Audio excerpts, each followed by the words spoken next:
How to disable dark mode on YouTube. Hey there, welcome to Insightful Tutorials. Have you turned on dark mode on YouTube and now want to turn it off but don't know how to do it? If yes, then you are in the right video. Without further ado, let's learn how to turn off dark mode on YouTube. Open YouTube on your device. You will land on its official homepage. Tap on the circle with your profile picture at the bottom right corner. Tap on the settings icon. The settings page will open up. Select General.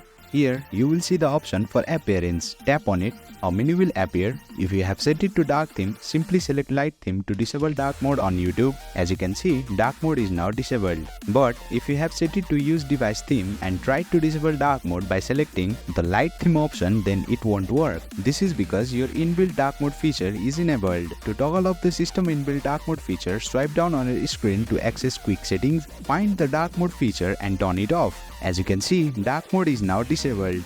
And there you have it, you have successfully learned how to disable dark mode on YouTube.